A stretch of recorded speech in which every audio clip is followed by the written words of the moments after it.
2022. Greetings, my name is Christian Catron, President and CEO of Redeem Investments. Thank you for dialing in here during the lunch hour on Friday. We're very excited to have a special guest with us on today.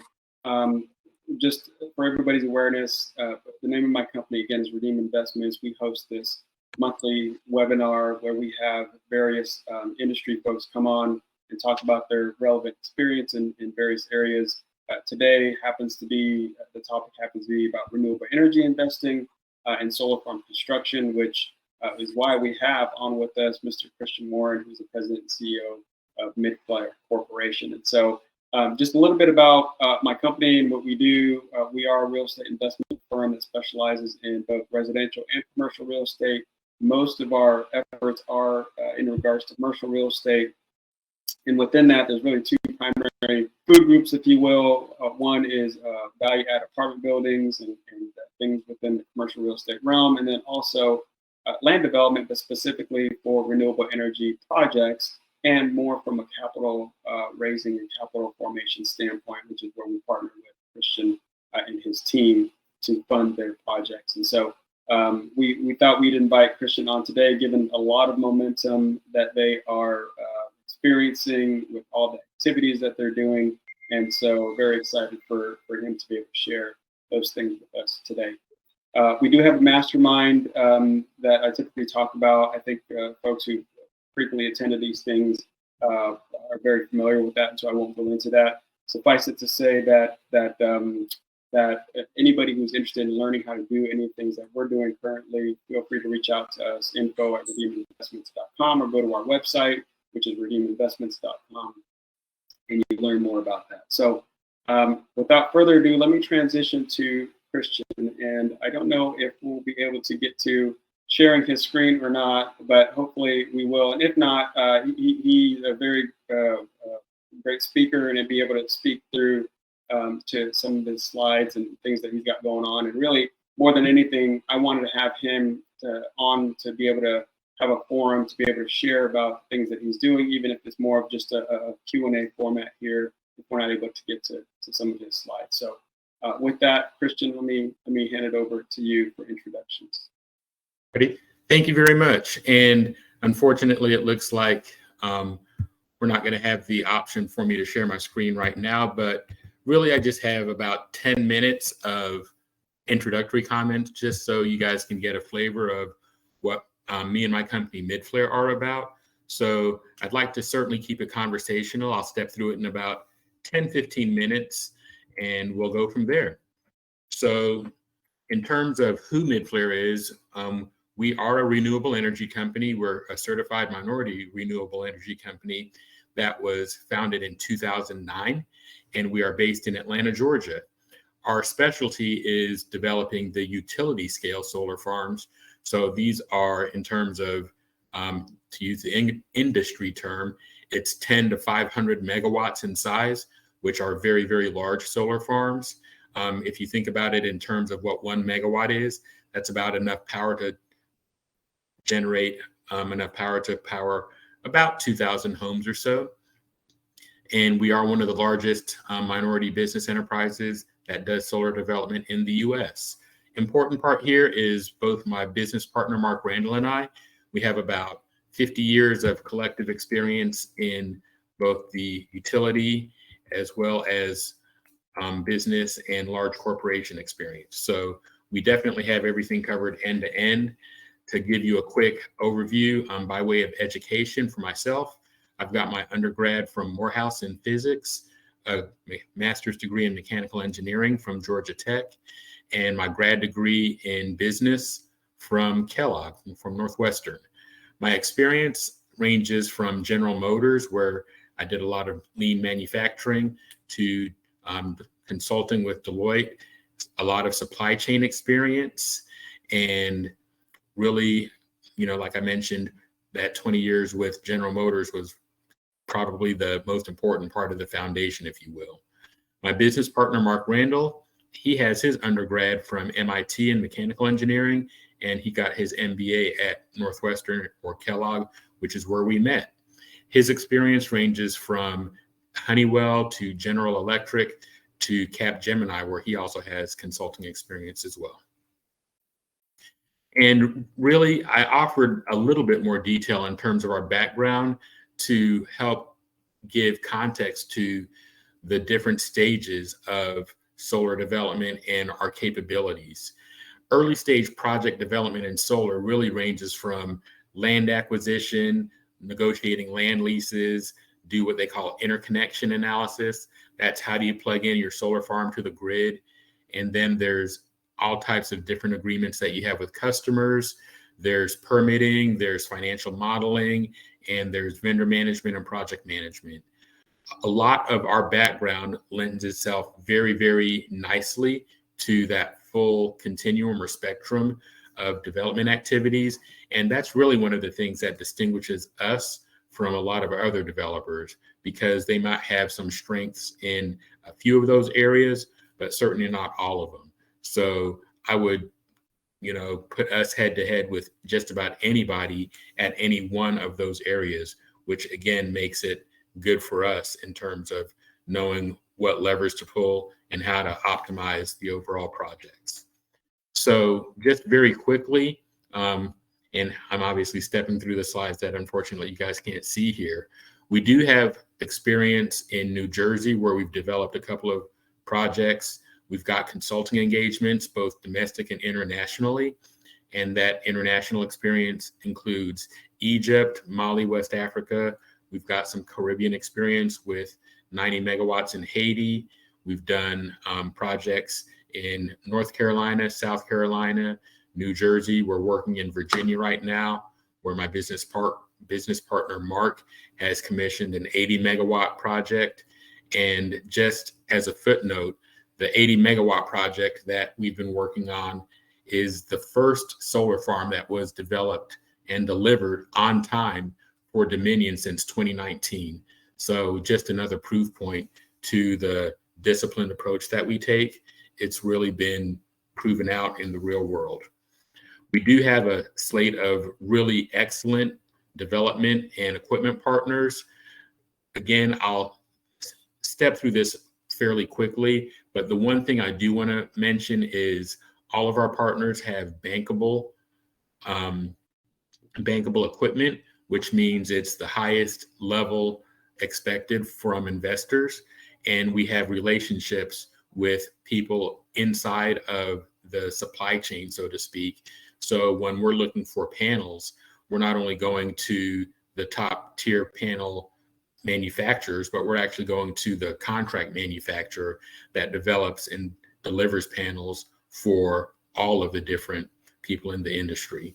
So that's a very important distinction that helps us get through some of the choke points in today's supply chain. In terms of solar development is typically a three-party collaboration.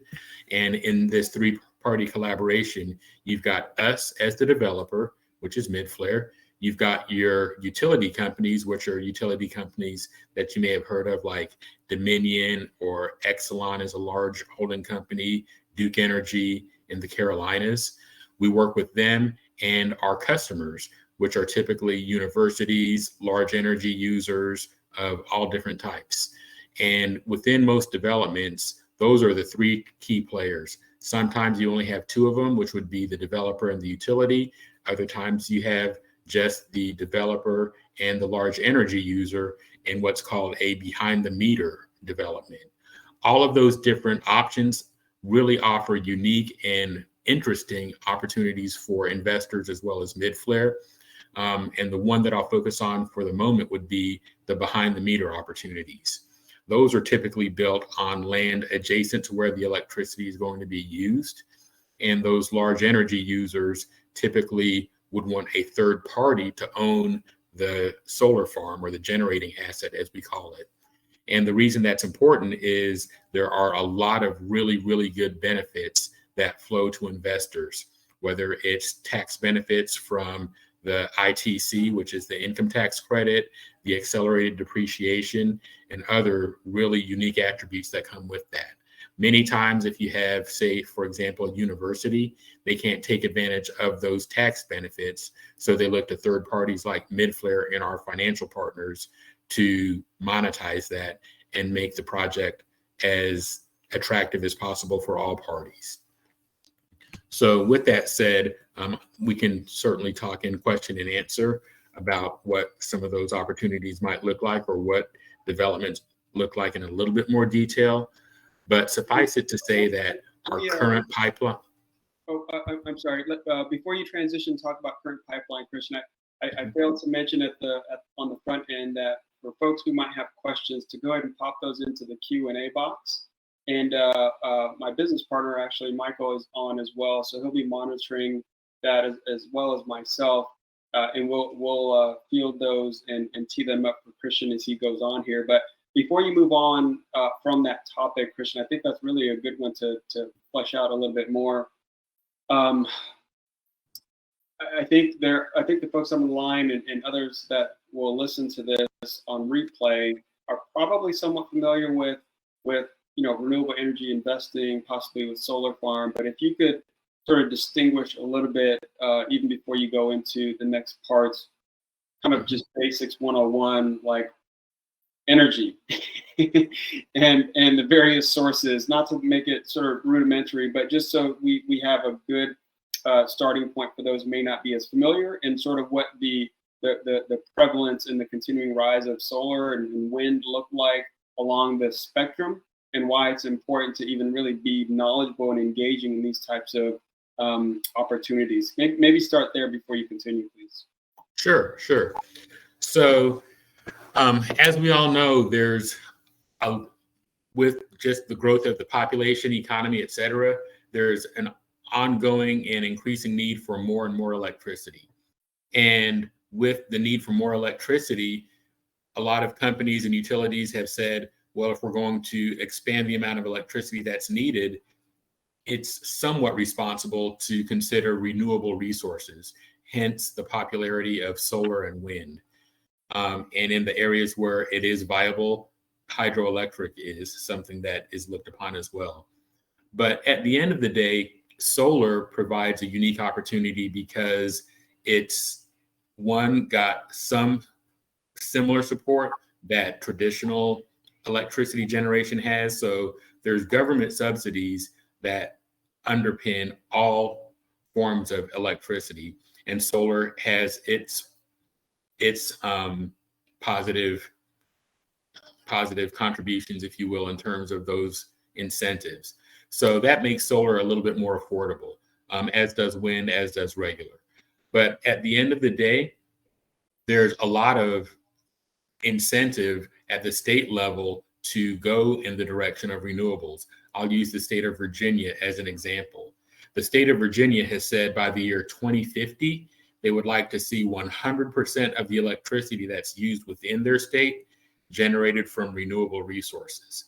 That's one of the more aggressive objectives when you look at it at the state level, and that creates a lot of opportunity for developers like Midflare, because that has to come from somewhere, and typically there's 4 buckets where it can come. Solar being the most popular, wind would be one, hydroelectric, as I mentioned, and then there's a 4th category called biofuels.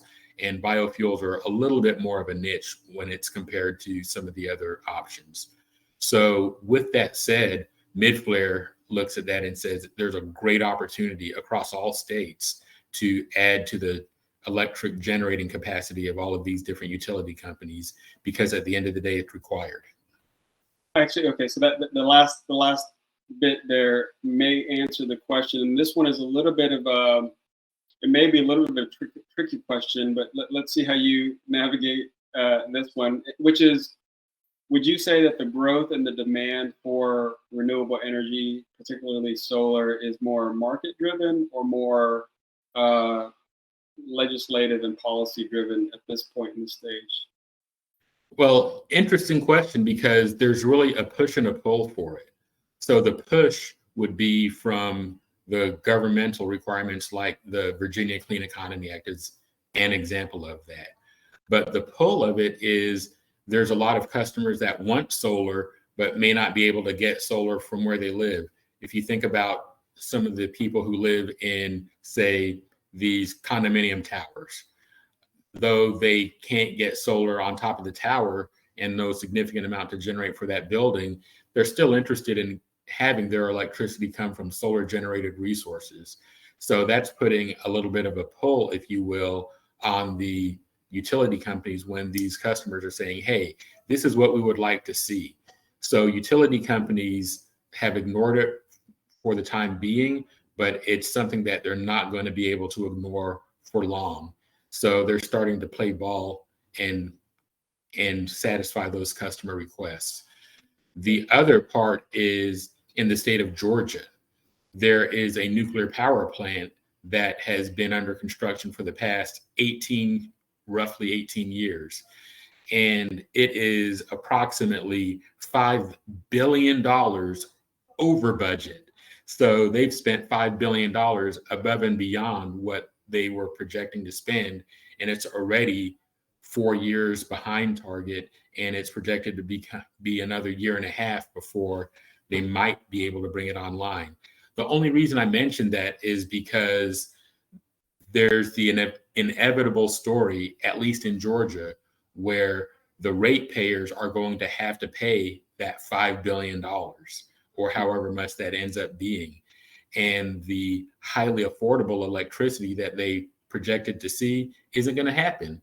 So now, instead of their electricity bills going down, the ratepayers in Georgia are likely to see their electricity bills go up substantially, which will drive more desire for solar. So because solar, at the end of the day, even with some of the supply chain hiccups you've seen, solar is still on par with efficiently generated traditional electricity.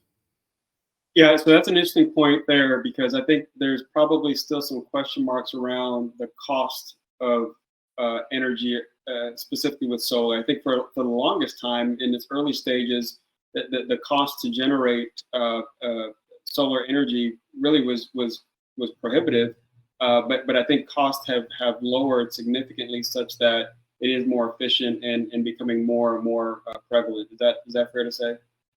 Oh, that's absolutely the case. Just using the nearly 13 plus years that Midflare has been in the business, we've seen panel efficiency increase significantly, as well as the cost. And we use a metric here, cost per watt. The cost per watt to install solar since 2009 has gone down about roughly 70%.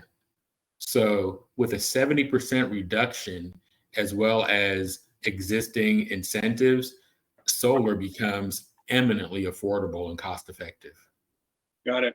So to just circle back a little bit to as a follow-up to the question I asked earlier in terms of market-driven versus policy-driven, I know that there are companies and corporations who have various ESG goals that they're seeking to meet, for example, whereby renewable energy can play a part in all of that. Can you sort of speak to kind of the junction of those things and how it is that Midflare stands to benefit from that, and then ultimately, as a result, its investors?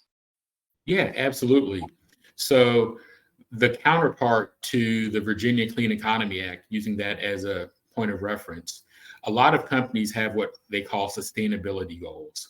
And those sustainability goals include doing things like, as they term it, reducing their carbon footprint.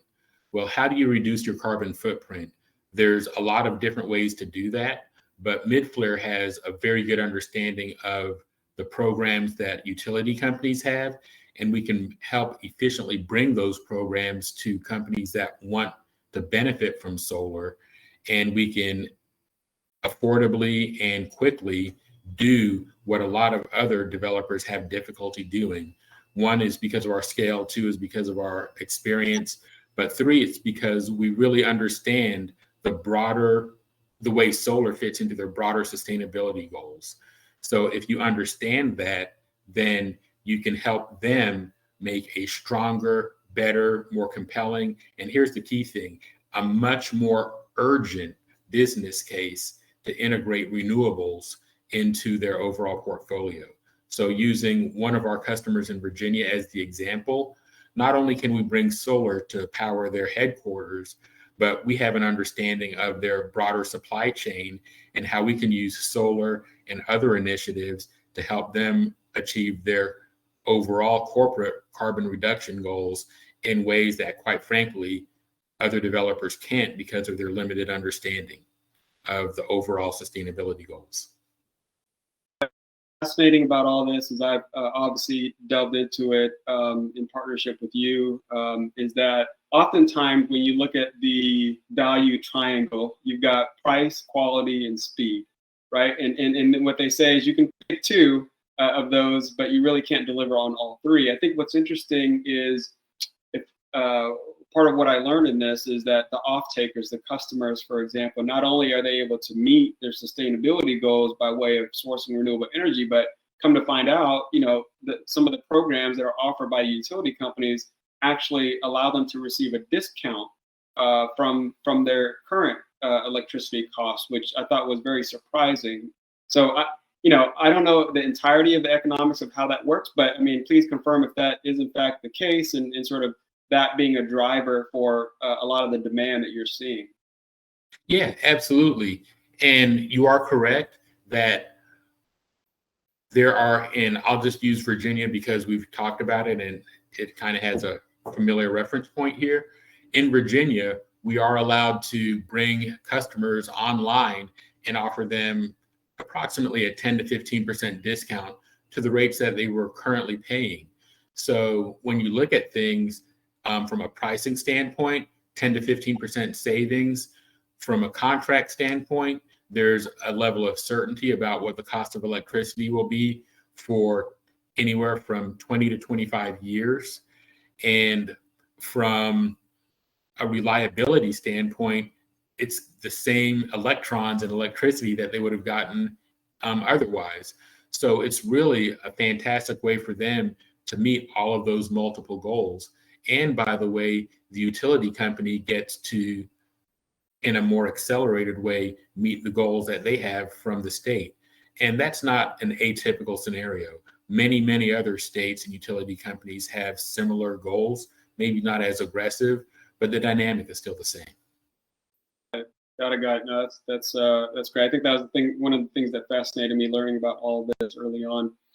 Can you now transition to what you started talking about, which was behind the meter? Because I think it's one thing to partner with, to build assets on behalf of a utility company that you ultimately end up selling to them. But what are you seeing in the market as far as the desire for behind the meter projects? I think we've talked about things like cold storage. There are corporations that have a fairly large footprint that benefit from having a behind the meter type of a structure. Talk a little bit more about that and expound on it a little bit for folks who may not be familiar. Sure. So from a behind the meter standpoint, think of it as you have your own small private utility in your backyard. That's the way a lot of companies look at it. And when they say behind the meter, it's literally you're generating the electricity that you need for your own personal use by and large. So it's typically difficult to generate all of the electricity that you're going to need, mainly because, as we all know, solar only runs during the day. And a lot of these companies have a level of need after the sun goes down. So solar is going to offset a large piece of it. And even if you put in battery storage, which is a popular thing to talk about, it's still sometimes difficult to get 100% of your need met in a cost-effective way. However, it is extremely cost-effective to have that behind the meter setup that Christian referenced and take a big piece of that electric bill off the table in terms of what you pay the utility. So if you do have a behind the meter scenario, you get so many other benefits because I'll just pick an easy one. You get the accelerated depreciation associated with owning that asset. If you have a scenario where you don't want to own the asset, you can still have the benefit of that, because typically the deal that's brokered is, okay, we want an even larger reduction in our electric bill because we know that that's a financial benefit that exists in the project and everybody should get to share in that. So that type of behind the meter approach is really popular because it also ties into another dynamic that many companies are starting to look at, which is their overall resiliency desires. If there's some level of localized, what I'll call grid situation, think of it as a hurricane. If a hurricane goes through, disrupts the ability for you to get electricity. Let me interrupt you. Talk about Texas and what happened here with our freeze. Maybe that's a better example. How about that? Yeah, that's a perfect example. So with Texas had a grid situation where they had the freeze, the power lines went down, and people were without electricity, some for a day or two, others for a couple of weeks. And if you have a strong resiliency program, as they've been termed, and you have a behind the meter situation, even though you had that weather situation come through, it's not going to destroy your solar farm. It's not going to destroy the vast majority of what needs to go from, the equipment that connects your solar farm to your building structure. So with that in mind, within hours, if there's any interruption at all, that next morning you're generating electricity and your operation can be up and going. If you designed it properly, you have enough battery storage capacity to operate in a basic type of way, 24 hours a day. And most importantly, it gives you the window of time to transition to a more broad situation where you're going to go to offsite. So you will always have the ability to generate a certain amount of electricity coupled with battery storage to be functional in a very significant way. And that's what a lot of people in Texas started to learn. And not surprisingly, there are a lot of solar requests going in, and it's just starting to be a more common part of what happens, even in an oil focused, state like Texas. Yeah, no, I think that's a very, and I don't want to move off that point too early, because I think, again, as I've learned more and more about this, is that while oftentimes the incentives that are offered to and or from utility companies that are driven by either executive or legislative mandate, or how those programs are sort of devised that then drive some of this. Ultimately, the behind the meter approach can be carried across state lines, and regardless of what the municipal or political landscape of the day may warrant or dictate.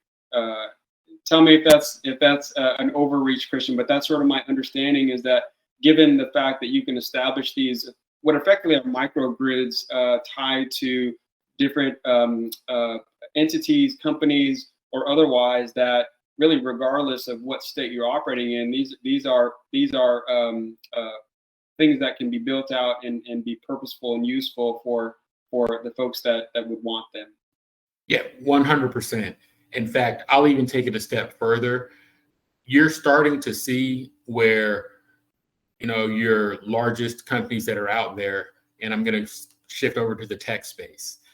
They're starting to say, hey, we have these huge data centers, and whether those data centers are located on the East Coast, West Coast, anywhere, they're starting to say, we want as much of the power that they consume generated from renewable resources because of the microgrid scenario that you mentioned. There's going to be very few situations where they would have to rely on the grid. And again, there have been brownout situations in the Northeast, and that's why most of your data centers have migrated to other areas. Within California, you had the fires, and the fires had a bad impact on the availability of electricity. Well, that's a nightmare for data centers. So with all of that said, behind the meter and microgrids, as you termed it, Christian, and appropriately so, that is becoming just the de facto standard for a lot of these companies to move forward with. So again, there's a lot of emerging trends and accelerating trends that are saying, give us more renewables, more renewables. That's interesting. Before we move on to upcoming projects, which is a question that one of the guests, one of the attendees asked here, and one of the things that you wanted to start speaking of is, can you talk about, I think on the topic of renewable energy and solar, this topic of net metering often or can come up. Can you speak to that a little bit and what exactly that entails? Yeah, absolutely. So net metering is a scenario where, let's take somebody's home. You use, and I'm just going to keep it as generic as possible, you use 100 units of electricity to power your house on a daily basis. Well, if you say, I would like to put solar on my house, typically you don't have enough space to get all of your 100 units met. So it can meet 70 of those 100 units. Well, where do you get the other 30? You get it from the utility company like you always have. So that's the net metering. You get the net of what you need from the utility company. Sometimes the sun may not be out as bright and you've got a cloudy day as I do here in Washington, D.C. today. Well, you're not going to generate quite as much of the electricity as you would have hoped. So instead of getting 70 units that day, maybe you're only getting, I'll be extreme, 20 units. Well, because you have a net metering setup, you get the other 80 from the utility company, just like you've always needed. So your need is always met. It's just a matter of getting the additional that the renewable doesn't provide for you. So net metering is really the gold standard for what customers are looking for. Is the opposite true as well, Christian? Let's say if you go on an extended vacation and the solar on your roof is still producing energy, but no one's there to consume it really. What happens to the excess? Can that be sold to the grid, or do you get a discount, or how does that work? So there's really two things that can happen. Typically, there's more options, and it always depends on what the utility company requires or allows. But really, the most common option is the customer will get a credit. So they'll get a credit for however many units of electricity that they generate and go back into the grid that the utility company is able to use. And then the second way is the utility company says, hey, we're going to buy that electricity from you, and you get that credit on your bill in terms of real cash. Typically, they're not going to buy it from you, because if they do, think of it this way.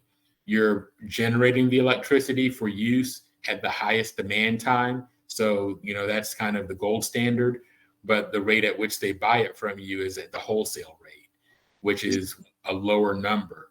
And it's still, not a bad deal, but that's always been a point of contention, to be honest, between ratepayers and people who have solar and the utility companies. So typically they just try to steer clear of that and say, you generated 30 additional units, you get credit for 30 additional units on your next bill. No, and again, you and I have been having some side discussions about this, because as we've looked at, apartment buildings to acquire, one of the ways that we are looking to perhaps add additional income to those properties to increase the value is installing solar on roofs and using the energy that's produced to effectively offset our costs, but then perhaps be able to sell that to the tenants that live there, or harness that energy for use for other income generating types of activities. So thanks for sharing that, Christian. Let's transition now to, I think, what is probably exciting for the folks online. Multiple folks that are on now are vested with us, and so are eager to know and learn what do we have upcoming and what timeline effectively looks like for some of those things. I know there's a lot of momentum and a lot of things that you have going on. So please bring us up to speed. Yeah, absolutely. So our current early stage development activity really goes across roughly 6 states. We're actively developing projects in Virginia, Mississippi, Georgia, New Jersey, and then there's been some emerging opportunities in Colorado and Texas. So being more specific, within Virginia, we have a collection of large energy users that are both universities as well as large energy users. We've recently brought on board a strategic partner who has over 10 years of experience with negotiating with utility companies and identifying great sites for solar projects. So it's been a dynamic that really serves to accelerate what we've done. And after about 60 or so days of vetting them, we're confident that they follow the same process and have a lot of the same, if you will, corporate values that we do, which is important to us. So that healthy and effective working relationship that we've seen and experienced through the vetting process is starting to play itself out in some potential opportunities to accelerate the pipeline of projects that we've had. So that's an exciting emerging potential.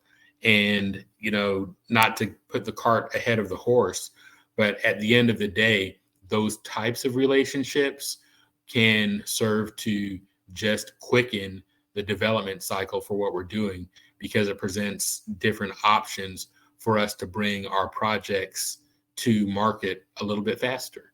So again, it's just a great way in terms of how we look at things, that we can understand what the inherent attributes of some of these opportunities are. Because, to use a term, you know, all gold is not, you know, real. You know, there's a little bit of fool's gold out there. And we strongly believe in our ability to be able to reconcile, you know, real opportunity from opportunity that may not be beneficial to us or our stakeholders. Got it. No, I think that's helpful. For those who might be interested in having sort of an understanding of what the timeline might be for some of these things, what would you say to that? I know that some stuff is still in process, but if you had to, you know, sort of look in your crystal ball from a timing perspective, what does that look like? So typically, I would have said for early stage projects, and again, the vast majority of what we have are in early stage but progressing quickly. To get out of the early stage, it typically would have taken anywhere from 12 to 24 months. Now we can look at some of these opportunities and navigate those waters a little bit more quickly, and it's 6 to 12 months is going to be the typical window because of this new partnership. Some projects will still take a little bit of time, just because it really relies on what the utility is going to allow and what the utility, you know, is the utility going to play ball. But the great part about this partnership is it gives us more avenues to move forward quickly. Sure. So, you know, that's exciting. Okay. And let me also bring up one of the other states, Georgia. So Georgia has typically been a challenging state from a renewable standpoint, because Georgia operates very differently than all other states in that you have your large electric companies that most folks would be familiar with. So you've got Georgia Power is the, you know, king of the hill in Georgia, but there's also a lot of smaller electric co-ops. And really it's the electric co-ops that are leading the charge on renewables in the state of Georgia. So understanding that and working with our partner and really enhancing their process a little bit more, we're starting to see and unearth opportunities within the state of Georgia that really didn't exist for us before. So we're able to, again, accelerate that because of the extended network that we have, the great process and methods that they have at our new partner, and just understanding the landscape, I would say, a little bit better than the next developer. No, I think that's helpful. Again, for folks who have more questions or follow-up questions, please include them in the box here.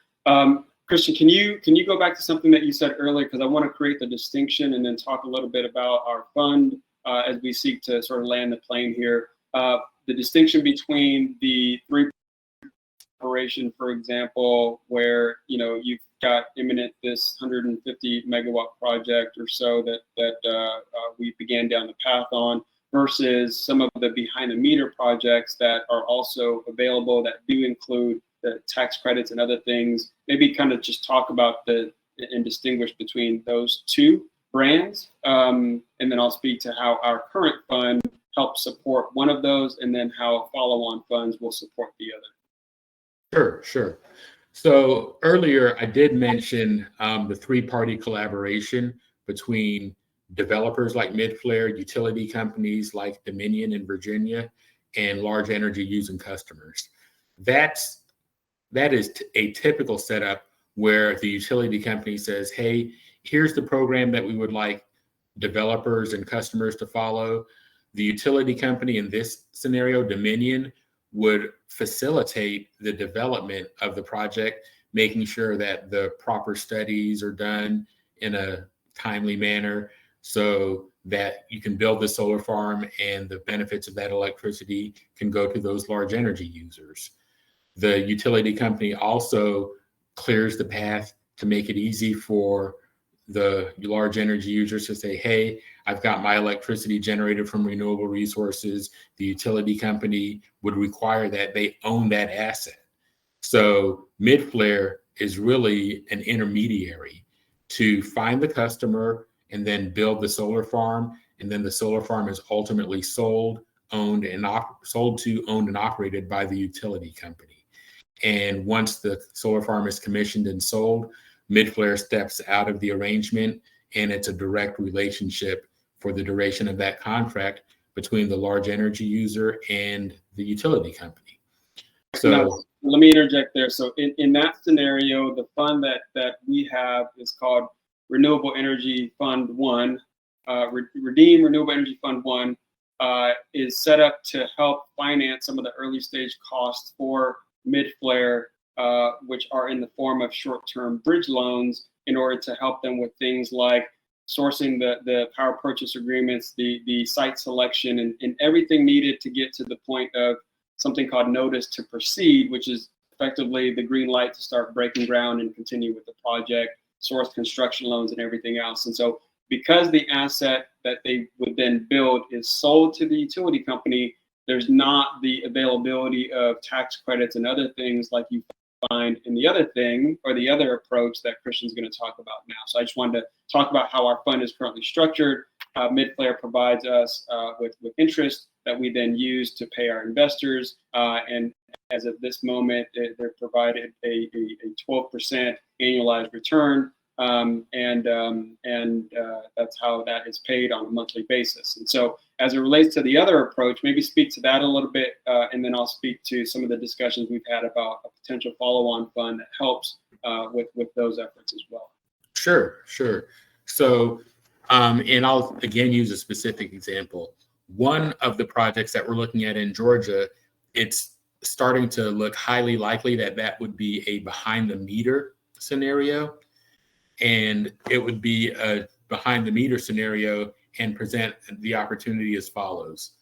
Midflare would again work with the utility company, the off-taking customer, and our participation to build a large solar farm. That solar farm would be built, commissioned in that three-party collaboration like I mentioned, except in this situation, the solar farm would be owned in its entirety by Midflare and our financial partners. And by owning the asset in this way, we would get the benefit of the tax credits, the depreciation, and all of the other things that go with it. And most importantly, there would be the stream of income that comes from the sale of electricity to the off-taker. Now, this is another area where we at Midflare pride ourselves in looking down the road and around the corners. Not all off-takers are created equal. you want good, solid, high quality off takers. Generally people who have a history of paying their bills. So if you do have that, then you've got, the gold standard, because if you're not selling electricity to the utility companies, which is really the platinum standard, then you want to sell it to somebody who has strong balance sheets, et cetera. And it's that long stream of income from the sale of electricity that's really, really attractive, because these contracts, especially with the really large energy users, can run anywhere from 20 to as far as 30 years. So 30-year contracts are starting to become not that unusual now. So when you have that form of residual income, please understand that the cost of electricity goes up every year. And within those contracts, you have what's called escalators built in. So the cost of electricity goes up by a predetermined amount every period, so-called period of time, whether that's, every year or every other year, you're outpacing inflation typically. So that's attractive. No, that's beautiful. And then, as Christian mentioned, in that scenario, there's an ownership component whereby now we're side by side with Midflare. The financial partner he referenced in this case would be us, Redeem Investments, and the investors that we bring alongside us to invest in those deals. And so that is an opportunity for us to pursue in the future once those projects become available. So I just wanted to help create that distinction for anybody who might be interested in that now or in the future. So let me do this, Christian. So let's go ahead and start to wind down. Anything else that you feel like folks ought to know about renewable energy, investing, things that are going on in the marketplace, in the industry, or anything that pertains to your company or our partnership? Any parting words for the group? Well, really, I'll just make two quick comments. One, a lot of folks have said, okay, well, how has COVID really changed what you guys have done? Everybody is aware of supply chain this, supply chain that.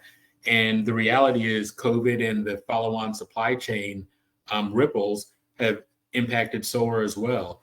And it's much more difficult to get critical components and get some of those components in volume for your projects. As a result, projects are delayed. If you remember earlier in our discussion today, I mentioned that we presided over a project that was delivered on time in Dominion territory, first one since 2019. Well, part of it was because of our ability to manage supply chain issues effectively. Part of it had to do with some of our relationships. But at the end of the day, those issues are more pronounced now than they were even 6 months ago.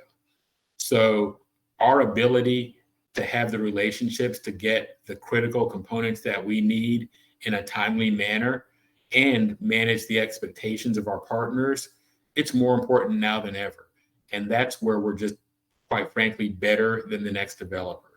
So that's one dynamic and trend that's happened. The other dynamic and trend that we're seeing is a lot of companies are saying, how does this whole solar thing fit into the broader picture?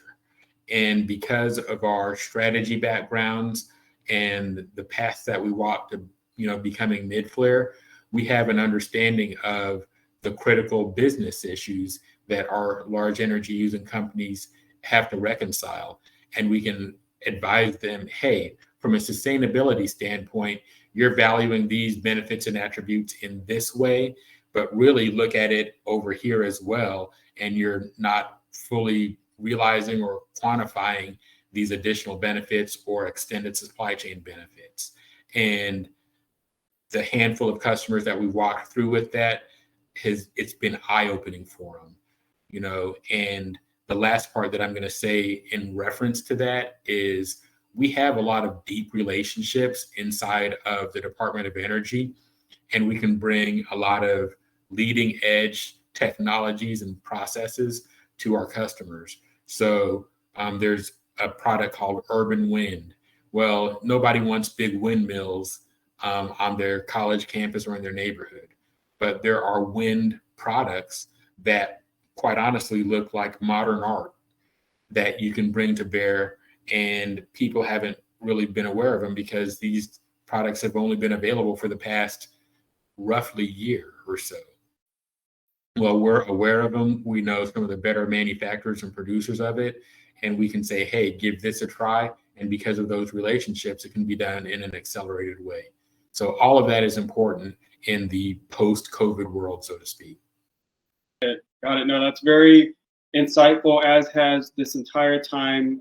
So Christian, thank you for joining us and enlightening us on things that are happening in the space and projects that you have ongoing. I know that there are several people, including myself, that are eager to see how things continue to develop. I know that you're working on some exciting stuff, and as those become available, you'll be able to share with us, and in turn, we'll share it with our investors and with others in our network. And so, very grateful again to have you on. Thank you so much for those that were able to join, and anybody who ends up watching this after the fact. If you have questions, please contact us, info@redeeminvestments.com. And if you're interested in learning more about the Renewable Energy Fund, just go to our website, redeeminvestments.com, and there's a section that allows you to learn specifically more about the investment fund. So thank you, everybody. Have a great weekend, and God bless you all. Take care.